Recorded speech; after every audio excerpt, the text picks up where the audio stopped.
দর্শক, সাকিব খান বুঝিয়ে দিয়েছে সবসময় ট্রোলের শিকার মানুষটাই একদিন হয়ে উঠতে পারে সবচেয়ে ভালোবাসার মানুষ। বছর ২-৩ আগেও সাকিব খানের ছবি দেখলেই মানুষ মজা করত, তার ফিটনেসহীন ভুঁড়ি দেখে রিলস বানাতো, ফেসবুকে প্রতিটা ছবিতে হাহা রিয়েক্ট দিত। আর এখন সেই ফেসবুকে সাকিবের ছবিতে একের পর এক লাভ রিয়েক্ট। যে সাকিব খানকে একসময় বলা হতো ফালতু নায়ক, সেই সাকিব খান আজ বাংলার মেগা স্টার। একসময় বলা হতো তার ফ্যান ফলোয়ার শুধু রিস্কাওয়ালা ভ্যানওয়ালারা, কিন্তু এখন প্রতিটা শ্রেণীর মানুষের মাঝেই সাকিবের ফ্যান ফলোয়ার। প্রতিটা ঈদ মানেই বাড়তি উত্তেজনা সাকিব খানের নতুন ছবি নিয়ে।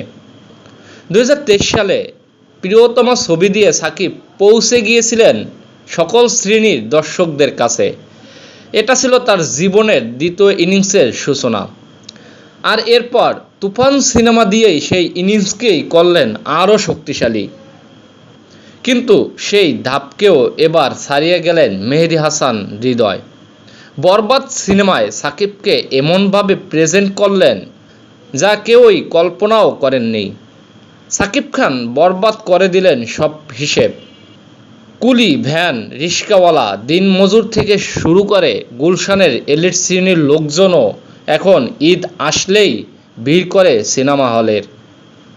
কার জন্য? শুধু একজন, সাকিব খান।